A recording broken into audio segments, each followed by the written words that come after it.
خاول اسطوره څه ته وایي؟ جمع اساطیر دي. اسطوره او اساطیر هغه واقعه، هغه افسانه، هغه قصه چې حقیقت یې معلوم نه وي، یعنې رښتیا هم کېدلی شي، دروغ هم کېدلی شي.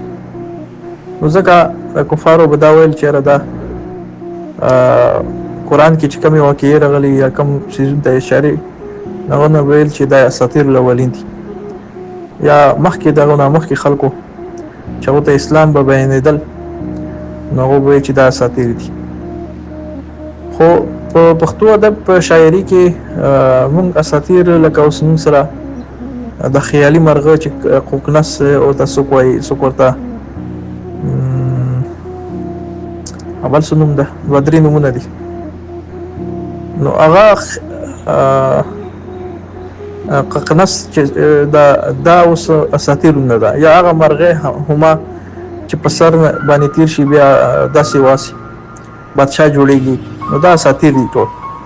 یا منصور خبره خو نه، خو لکه بل فرهاد ولا کیسه چې کومه ده، نو اوس فرهاد غره کې سورنګ وبسل، بیا نلی د شودو نلی بیاول، نو دا اوس اساطیر دي. داسې ډېرې خبرې چې هغه حقیقت پته نه لګي، په شعر کې راوړل، په تلمیحاتو کې راوړل، یا خپل تشبیحاتو لپاره راوړل، نو دا دې ته اسطوره وایي. نو اسطوره واحد ته اساطیر جمع ده. په شعر کې بیا ډېر مثالونه دي. کاغه فرهاد ذکر ده پکې، کاغه خاپیرۍ ذکر ده پکې، کاغه دیوانو ذکر ده پکې، کاغه کوهکاف ذکر ده پکې. نو دا ټول په اساطیرو کې راځي، ټول اسطورې دي. نو په شعر کې اسطوره چې راشي نو خوند زیاتوي، خاص کر تشبیه لپاره چې راشي.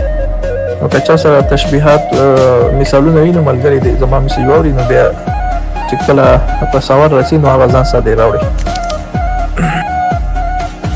دویم سوال ده حماسي اشعار. حماس په عربۍ کې جذبې ته وایي، میړانتوب ته وایي، جوش ته وایي. خو حماسي اشعار په پښتو کې بیا خپل کردار لري. او د امیر کروړ چې اول اشعار چې کوم یادېږي، زما اتل نشته داسې وس، نو دا حماسي اشعار دي. یا خوشحال بابا خپله توره ستایلې ده، یا په کومو اشعارو کې د غیرت خبرې کېږي، د پت خبره کېږي، او د جذبې خبره کېږي، نو دا ټول حماسي اشعار دي.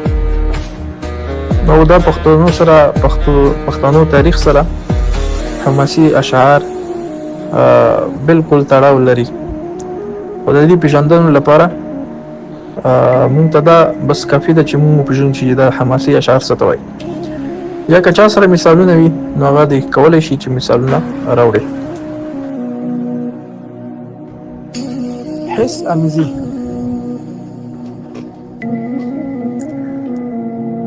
اوس زمونږ حواس چې کوم دي، هغه ذایقه ده، د خولې یا اورېدل دي، کتل دي، د بویول دي، دا ټول حسونه دي.